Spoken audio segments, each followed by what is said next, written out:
جب مسلمان کردار کے غازی تھے تو انہوں نے دنیا کو بہت سرپرائزز دی، یعنی جب اسلام آیا تو اس وقت کی سپر پاورز جو کہ یہ سمجھتی تھیں کہ عرب کے یہ لوگ کوئی سرپرائز نہیں دے سکتے، ان کو ایسے ایسے سرپرائزز ملے جو کہ آج تک تاریخ میں رقم ہے۔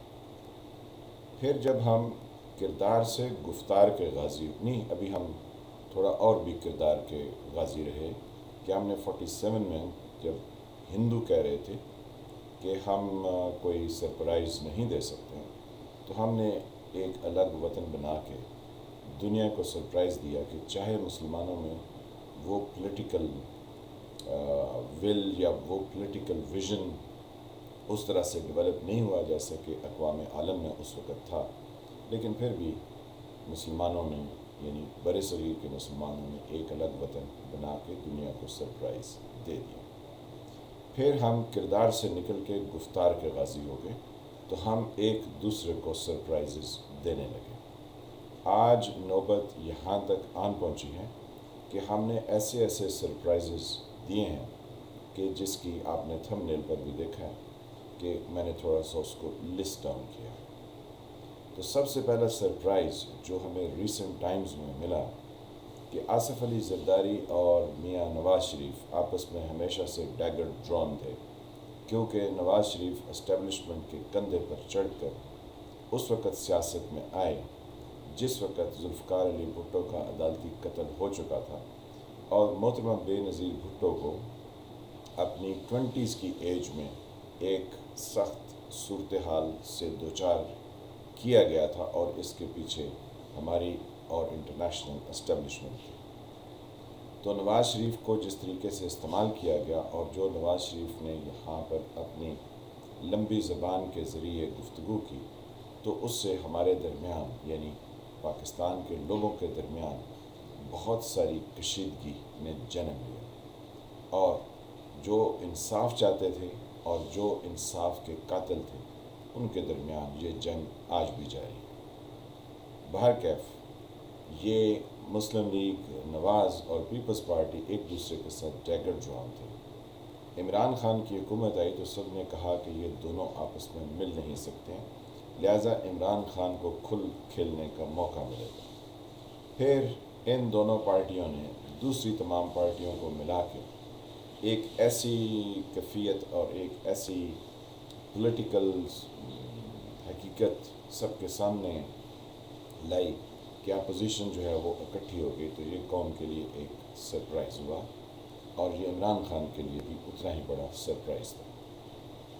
پھر انہوں نے یعنی عمران خان صاحب نے یہ کہا، اور ان کے جو وزیر اور مشیر تھے، کہ یہ طریقے عدم اعتماد نہیں لا سکتے ہیں، کیونکہ بہت ساری دوسری پارٹیاں جو کہ ان کے مخالف ہیں وہ عمران خان کی اتحادی ہیں۔ بہرکیف وہ اتحادی بھی عمران خان کو چھوڑ گئے، اور عمران خان کی نالائکی اور نااہلی نے سب کو ہی بدظن کر دیا تھا۔ یوں طریقے عدم اعتماد جب پیش ہوگی تو عمران خان کو لالے پڑ گئے، عمران خان پیچ و خم کھانے لگے، اور ان کو یہ اندر سے ایک خیال ستا رہا تھا کہ وہ کسی طرح سے کوئی سرپرائز دیں، چاہے وہ غیر آئینی اور غیر قانونی ہی کیوں نہ ہو۔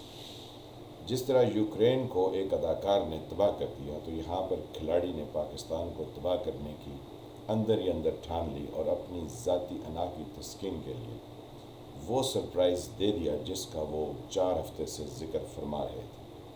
انہوں نے ایک جھوٹی کہانی گھڑی جس کا حال یا جس کی حقیقت آنے والے چند ہفتوں میں سب کے سامنے آ جائے گی۔ بہرکیف ان کے مددگار قاسم سوری جو کہ ڈپٹی اسپیکر نیشنل اسمبلی، وہ یعنی ممبر ہیں جن کے حلقے سے 64,000 غیر قانونی ووٹ برآمد ہوئے، اور وہ سپریم کورٹ کے سٹے آرڈر پر قومی اسمبلی میں ممبر کے طور پر موجود ہیں۔ تو ہماری عدالتوں نے بھی ہمیں سرپرائزز دی کہ قاسم سوری کو جس کے حلقے سے اتنے جعلی ووٹ برآمد ہوئے، اس کو ایک NRO دے کے قومی اسمبلی میں بٹھایا ہے۔ پھر فیصل وافڈا، ان کے بھی کوئی 15 منٹ کا ان کا ٹوٹل کیس تھا، تو وہ بھی 3.5 سال چلایا گیا. تو یہ بھی ہماری عدالتوں کے ہمارے لیے سرپرائزز تھے. اس کے علاوہ اور بھی بہت سارے سرپرائزز ہیں، ان کا ذکر پھر کبھی کریں گے. تو عمران خان نے جب یہ سرپرائز دیا تو ان کے حواری، جیسے کہ میں نے کہا کہ قاسم سوری اور فواد چودھری تھے. پھر عمران خان کی مدد کو لب کے عارف علوی صاحب، ڈاکٹر عارف علوی صاحب، جنہوں نے پاکستان کے آئین کے بارے میں تو کچھ نہیں دیکھا، لیکن انہوں نے اپنی پارٹی اور اپنے دوست کی مدد کے لیے وہ ایک غیر آئینی قدم فوری طور پر ودن منٹس اینڈ سیکنڈز اٹھا دیا. پھر اگر آپ آگے چلیں تو تحریک عدم اعتماد کو رد کر دیا گیا اور یہ سرپرائز شام تک بحث میں رہی. ہم نے آپ سے کل ذکر کیا تھا کہ ڈاکٹر شاہد مسعود وہ پچھلے 1.5-2 سال سے اپنے تقریباً ہر دوسرے پروگرام میں پاکستان کے پارلیمانی نظام کو بھگو کے مارتے ہیں اور کہتے ہیں یہ گرے گا، اور یہ ایسے گرے گا کہ یہ چلتا ہوا دکھائی نہیں دے گا. اور پھر کہتے رہے کہ باہر کے حالات پاکستان میں حکمرانی کے اصول طے کریں گے.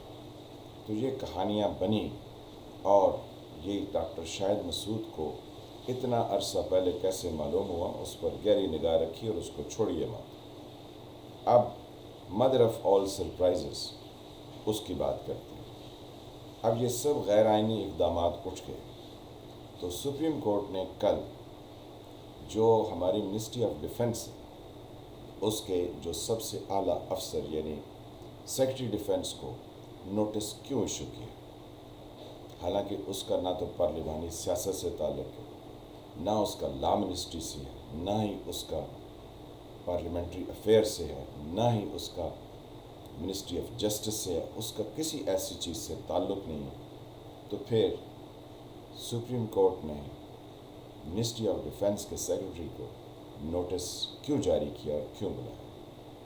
کیونکہ یہ وہ ڈپارٹمنٹ ہے جو آ کے اس لیٹر کی کہانی کہ یہ کیا مراسلہ تھا اور اس کے اندر کیا تھا، اور اس پر جو نیشنل سیکورٹی کونسل میں ڈسکشن ہوئی وہ کیا تھی، وہ ساری حقیقت بغیر کسی سیاست کے سپریم کورٹ میں بیان کریں گے.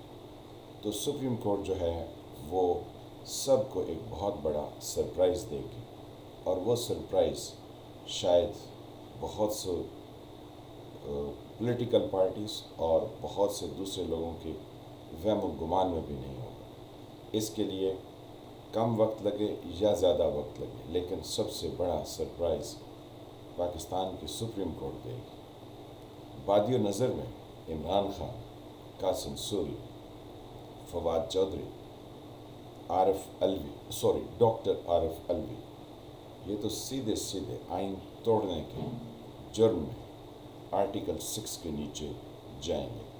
بقایا کا کیا ہوتا ہے وہ آنے والا وقت بتائے. ان چیزوں کا دھیان رکھیے. لیکن ڈاکٹر شاہد مسعود کی 1 سال سے بیان کردہ سٹوریاں، اس ملک کا پارلیمانی نظام گرے گا، باہر کے حالات پاکستان کے حکمرانی کو طے کریں گے، یہ معمولی باتیں نہیں ہیں اور نہ ہی ان کو نظر انداز کیا جا سکتا. آج دیکھتے ہیں کہ سپریم کورٹ کیا کرتی ہے، لیکن پاکستانیوں کا ویجیلنٹ رہنا اور چوکس رہنا ضروری ہے، کیونکہ یہ ہمارے ملک سے متعلق ہے.